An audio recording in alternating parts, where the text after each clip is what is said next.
I got the thumbs up, so we're going. So welcome to the NerdBrand Podcast. I'm your host, Jason. I'm here with just Michaela. Yeah, all the guys that were left.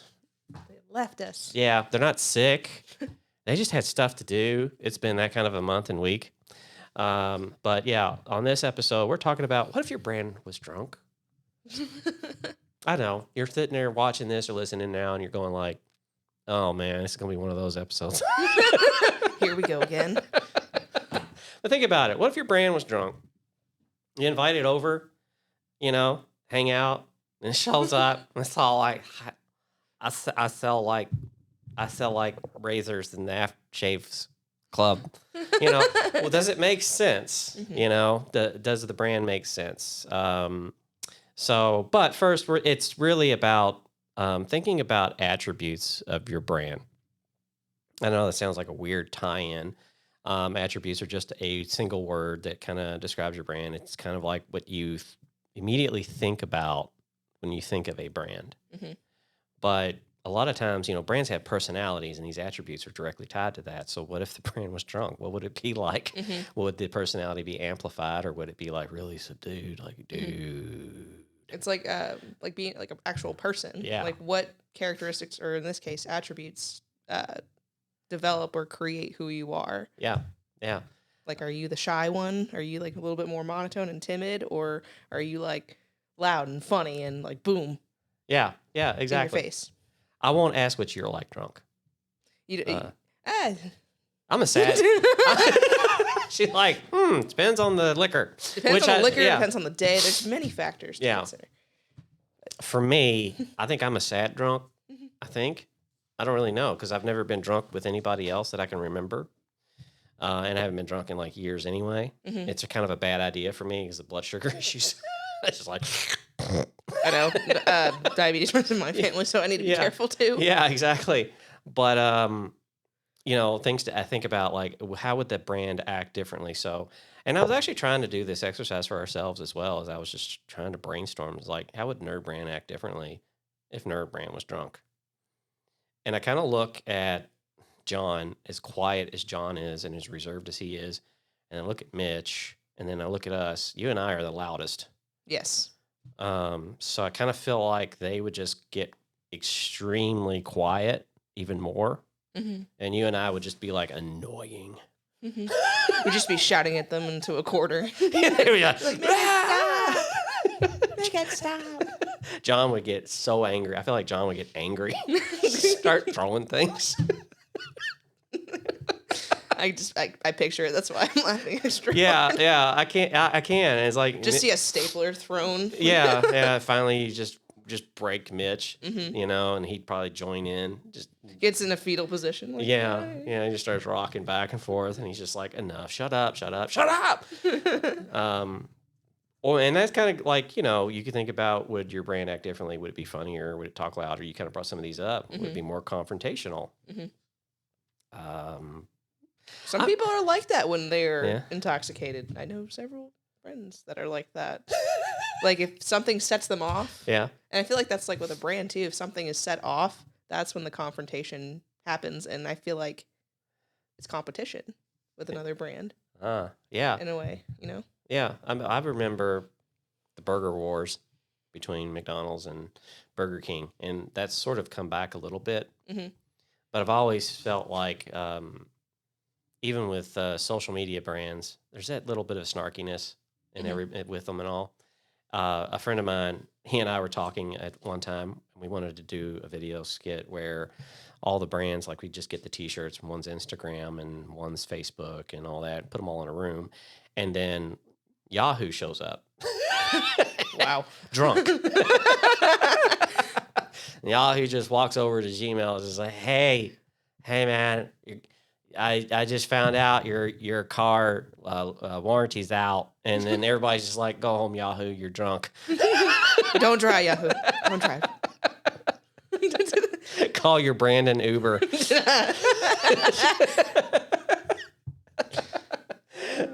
Oh, man. So you're the new employee, mm-hmm. and you've been with us now for about 4 weeks.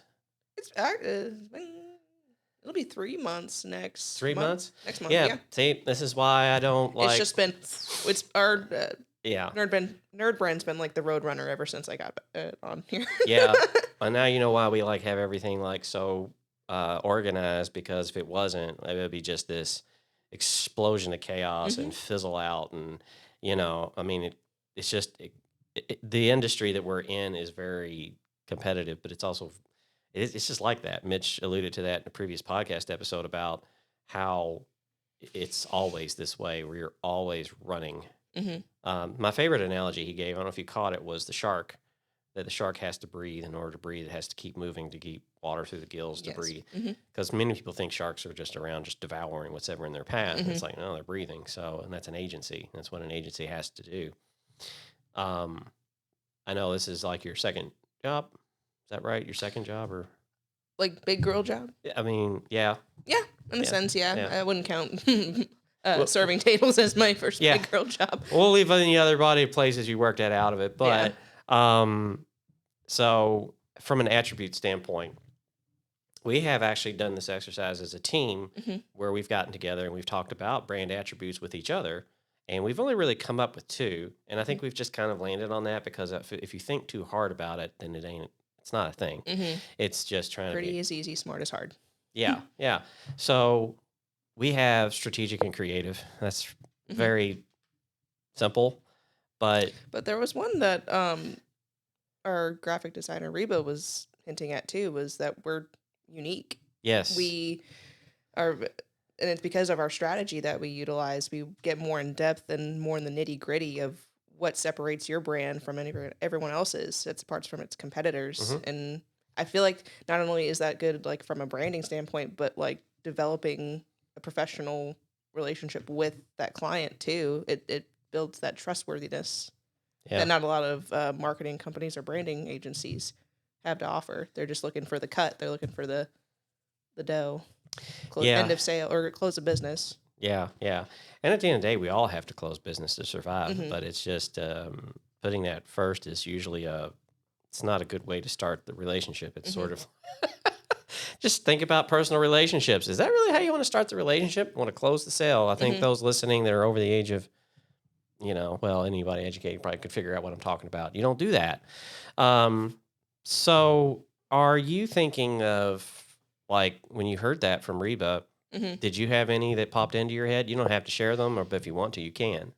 I was thinking the word unique, but like a synonym for it, like, because I feel like that's just a word that's always thrown out, like, oh, that's so unique. I honestly can't think of another one. I would say unique as well.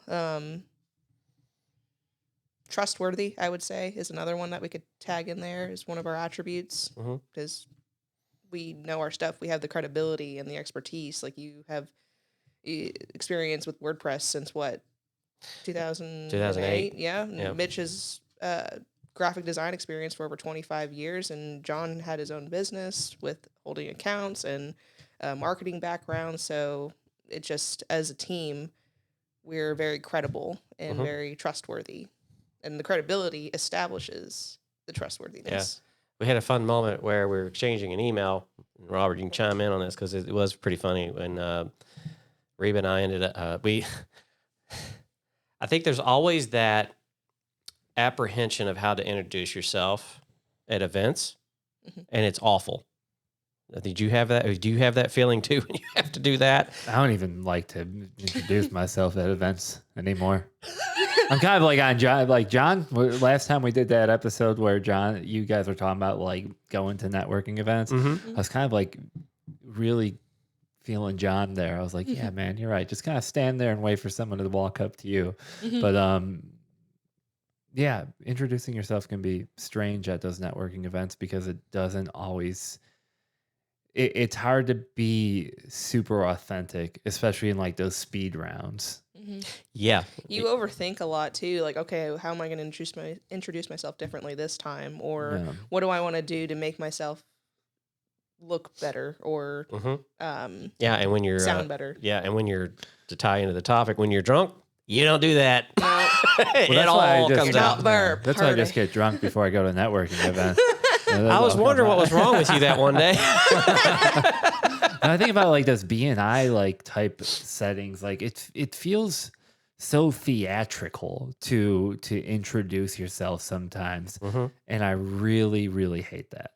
Yeah. There's always like a pitch at the very end, or like I'm like a looking for, cliche. yeah. And I think that you should say, I'm looking for, but like with you, Robert, I remember I went to an event with Robert and we literally were both standing and off the side watching everybody.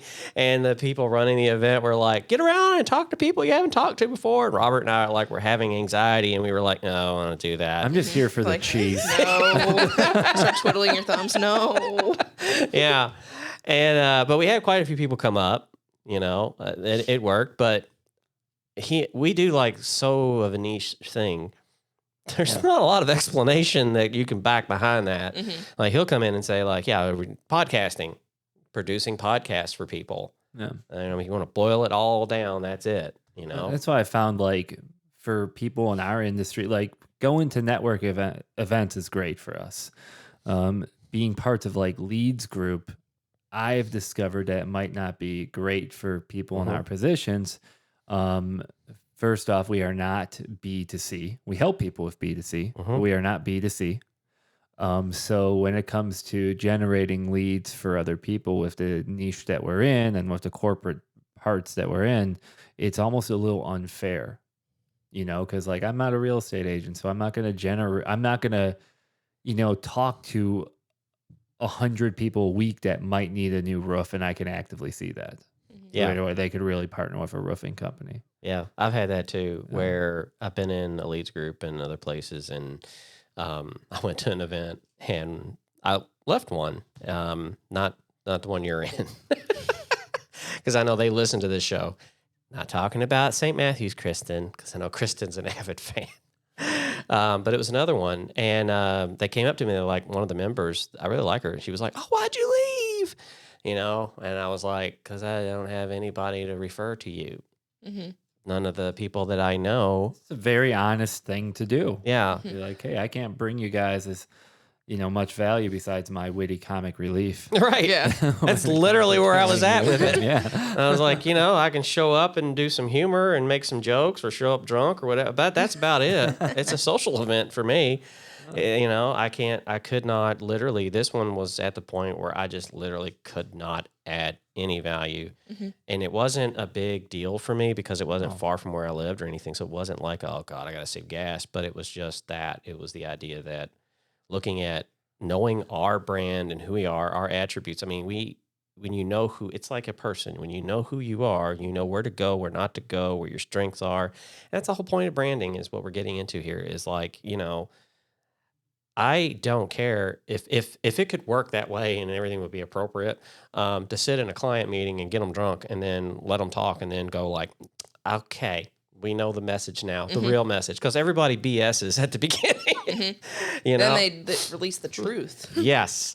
The secrets. Yeah. What do you really want? Yeah, and it takes so long to get there. People always wonder like, why does it take so long to do that? Because it takes a long time for people to be raw and honest. And alcohol has a way of alleviating that. There's a gentleman that we work with. He does marketing research. He's got we're going to try to get him on the show and talk. He said he's got a fascinating story about, I think it was Ford he was working with when he was in LA. Put him in a room and then put vodka in the middle of the table. He said, oh man, that lit it up. So I want him to come in and kind of piggyback on this one and talk about it. People are so guarded, and rightfully so, because even no matter what realm you're in, consumer or business today, you are bombarded by messaging from everywhere. Buy this, buy me, buy me, buy me, buy me, buy me, and the companies are using tactics to inauthentically seem like they're being authentic to try to open you up. So now you're even guarded against the human interaction. Yeah. Are you really that way? Like people, it's never really been a question, I think, towards us as NerdBrand, like looking at us as like a fun brand, fun group, whatever. Yeah, we are very serious. Like I was having a conversation and I was like, yeah, we are. But there is a threshold of, where we know BS, and we can call it, and I will, Mm-hmm. because you have to be in business. You know, you want to be as approachable as you can be and honest and everything, but you also have to be careful that people don't walk on you. Mm-hmm. And I think Gotta that's be like assertive in a way, yeah, not passive aggressive, but assertive. Like yeah, you need to know when you put your foot down. Know to say when enough is enough. yeah. Stand your ground. And I think so. You don't want to be a people pleaser, even though you're maybe in an industry to try to please people. See, that's my. I feel like I get told that I'm a people pleaser to the point where I get burnt out and I just collapse, or I just need to lie down for days. And everyone's like, "What's wrong?" And I'm just like, "I'm just so tired, burnout. I feel like I keep doing things for other people and they don't see it." But it just, that's why I feel like certain companies, if they do that, they're not the ones that last. Yeah. And if you're too accommodating, It kind of comes down kind to of a like pushover. communication. Internally, it's really interesting. People may find this fascinating, but John and I, we're from two different worlds, like in some philosophies, and it's fine. And it's understandable. We're like 15 years apart in age. In fact, we all are, which is really funny. Even with between you and John. There's quite a bit of distance there, like an entire decade. But we actually use a philosophy laid out years ago by an author, and I can't remember the name. And I bet Robert, you might know if I tell you this, but it's the 5 love languages. You heard of it? Yeah, I've read the book. I'm trying to think about the author. Yeah, I'll find out. I'll do my yeah. You got the engineer Googles in duties. there. You're that booth engineer. You got the power of the Google at your fingertips. Well, Google did get it right. Yes, but it's a really good book to read for personal relationships or for business. Mm-hmm. And I say for business because if you're an employer, you need to know how to talk to people, how to treat people. Like Jonathan is words of affirmation, Mitch is gifts, I'm quality time, and then we've kind of pegged you to words of affirmation as well, which is why you and John get along so well, I think. Physical touch is a weird one in the business realm. Though, Yeah. isn't How about it? a nice crisp high five? Yeah, there's an HR person going like, please define that one clearly.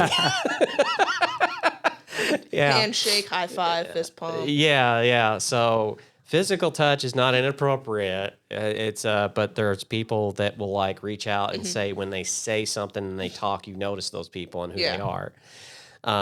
Gary Chapman, by the way. Yes, that's who I was like, it's a C. I know it starts with a C. But yes, Gary Chapman. So it's there's been several iterations on it, like the 5 love languages for single adults. I was like, no, can we just keep the thing that it originally was, because it works fine. Yeah, the OG, it works just fine. Because there's all these assessments out there to figure out your personality. Like we had Matt Thomas on here with the other Matt, and we talked about DISC, and Matt was like, I feel like you're a D and a C. And I thought that was funny because I like DC Comics, I'm just saying. But it was really kind of interesting. And I was like, yeah, you're right. I am. I'm not an I and a S. Nope. I remember doing it back in college. What is it? The Myers-Briggs? I did that one too, yeah. Yeah, I did that. I cannot remember. Yeah, there's something about I need toilet paper. That's all I remember about it. I think I'm an ENFJ/I or -I. What Myers-Briggs? I like 16 personalities too. Yeah. Well, and see, that's the thing. Back when I took all of these over a decade ago, there wasn't this half of this and half of that and part of this and part of that. It was just this or that, which made things very clear to understand. Now today, I'm like, I hear things like what you just said, Robert, and I'm just like, do we need a therapist?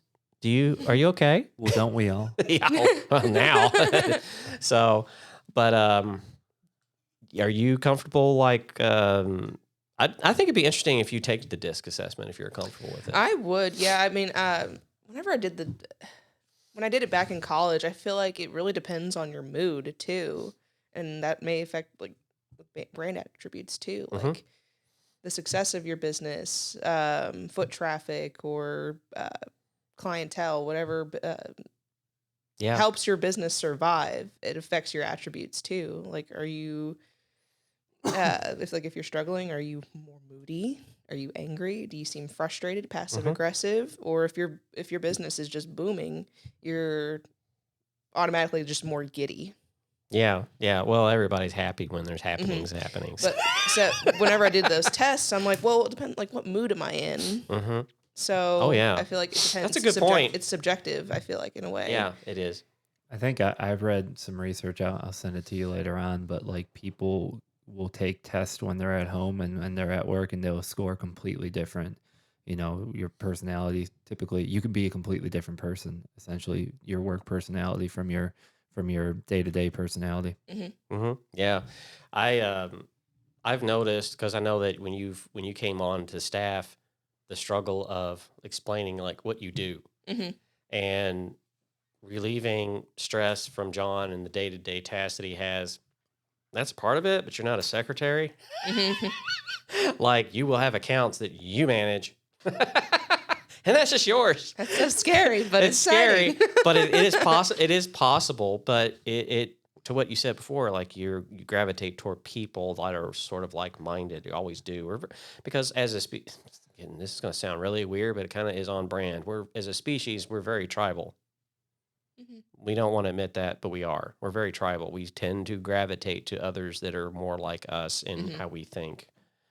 So those would be how we would look at internally, how we look at an account for an account manager who comes on staff and go like, okay, this is perfect for Michaela to manage.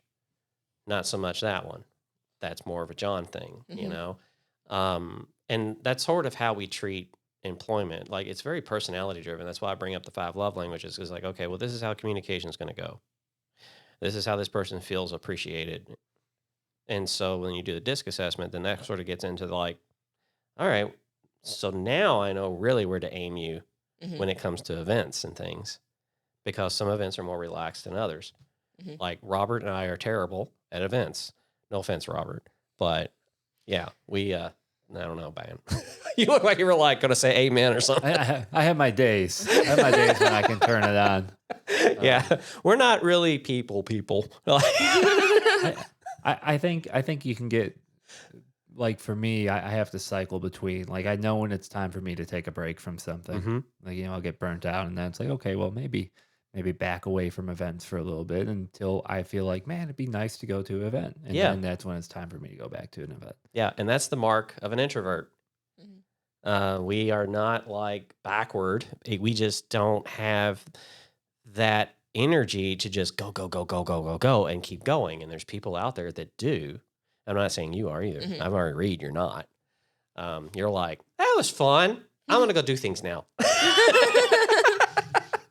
And I think that's something that makes it very difficult to kind of think about what you're going to do when you meet a prospect in sales. It's never been a pressure for you to like make a sale or close a sale. And it isn't, because everything is relationship driven that we do.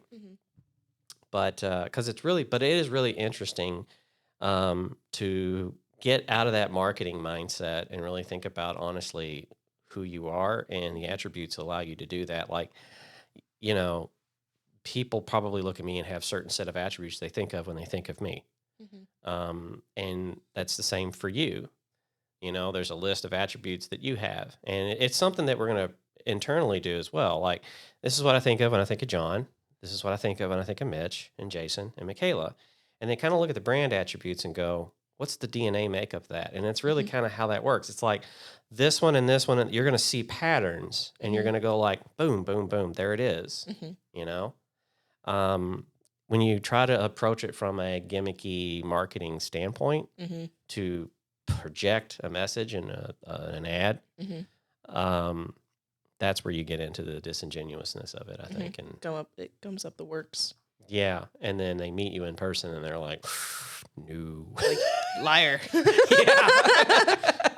Liar. Lies. Yeah, but you'll be seeing, if you're out there and you're local, you'll be seeing a lot more Michaela. You're probably sick of seeing me, but you'll be seeing Michaela more. I've had people like ask about you. They see you on the show. They love seeing you on the show. Michaela is now an official co-host of the podcast. So when she introduces herself, she's going to tell you what she does, who she's with, and that she's a co-host of the podcast. After that 30-second highlight, I think you're just kind of need to just, okay, and then just wait for somebody. Any leading questions? Yeah, like just open for questions, or just wait until afterwards. And that's what I do because I struggle with that 30-second pitch as well. I hate it. It's so because, like stressful. I said before, I overthink it. Like, what else do I need to add in there? And I know there's an event coming up for pitching, the art of the pitch. Yeah, and I'm very excited about that one. That one's well, the podcast is going to be released afterwards, but June 23rd. yeah, that'll be June 23rd. But it is a thing to kind of like work through. I had a couple days ago, I had to pitch. I hope Charisse don't get mad at me, but I have to because it's so damn funny. But I had to immediately on the spot pitch a fluffy pink unicorn and why you need one. That's all.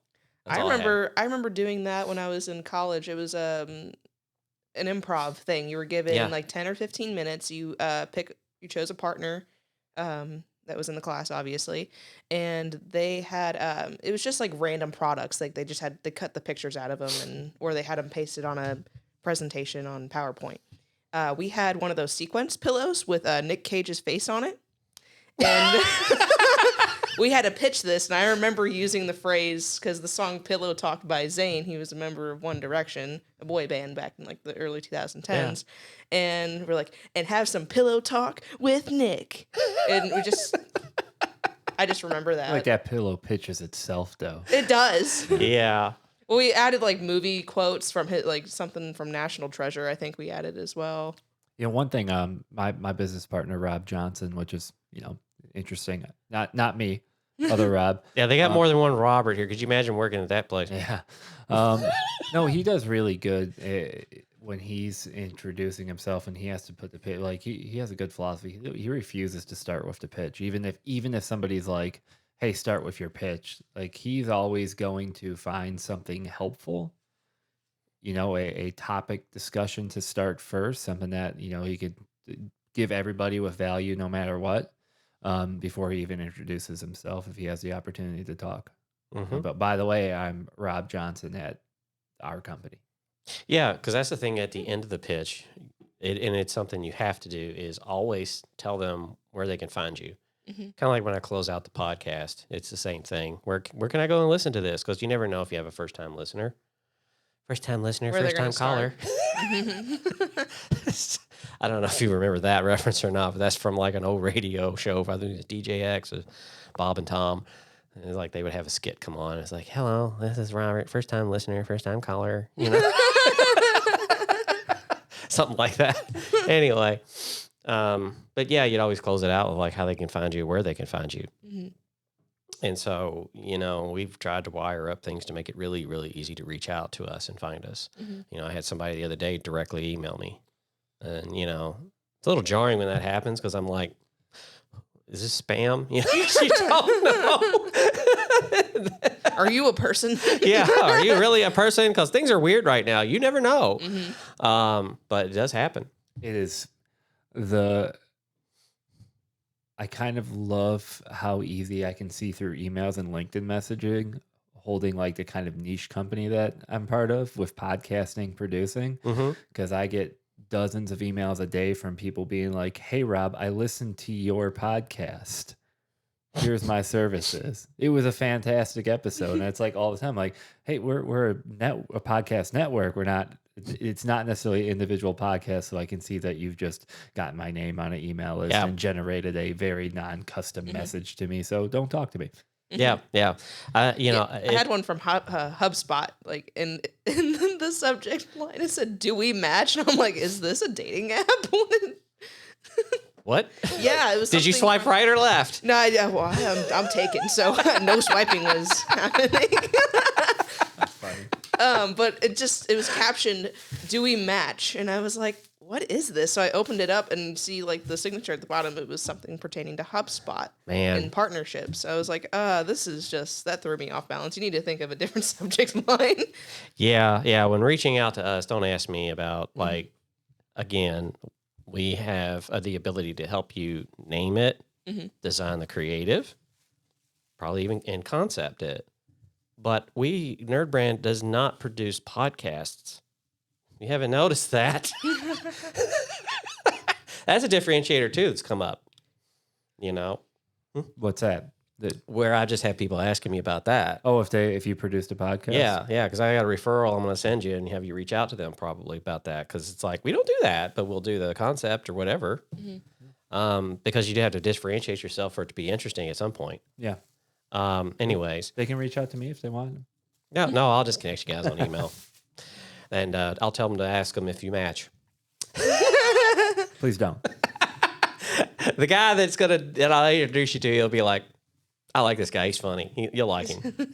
He might actually go for that. Already. He'd be like, this is the weirdest referral introduction I ever got. Kind of on brand for Jason. Yeah, give it a go then. I need to do that with some of our clients if they like have businesses that kind of overlap each other. Yeah. Do you all match? Don't worry, I won't do that. Yeah, no, there is a certain standard here. But yeah, I mean, there's that sort of approach is like, again, if you're honest, you'll have a greater success, I think, at relating to people, talking to people, selling to people, doing marketing. And because we're kind of getting to that, we are in that age of where people just don't want inauthentic, regurgitated messaging and annoyance of ads in that way. Because I know one of our philosophy is everything is an ad. But that doesn't mean that you have to make everything an ad. It means that it needs to be good. There needs to be qualities about it that make it a good ad. And that's what we do. And so, we're not going to get you drunk unless we need to. But many of the people, we do a pretty good job of loosening them up and getting them to talk to us. And you do too as well. I've seen you in a room. So you don't think you do a terrible job. You do not. Aww. You're very approachable and you're relatable. That's two qualities that are very strong. And you write emails way better than I do. I write emails like an oaf. Yeah. What's an oaf? Somebody that's all thumbs and every now and then uses a pinky for the space bar. Enter. Anyways, this is a very different podcast episode. We hope you like it, though. We may try a couple things, change things up as we go. But you can find us everywhere at NerdBrand Agency. You can go to nerdbrandagency.com/podcast. You'll be seeing more of Michaela. You'll be hearing more of Michaela as she starts to take over a new segment called Did Google Get It Right? And we may introduce some music to that one. I kind of feel like we need some theme music for that. Anyways, well, thank you for listening, and we'll catch you next time. And remember, keep your nerd brand strong.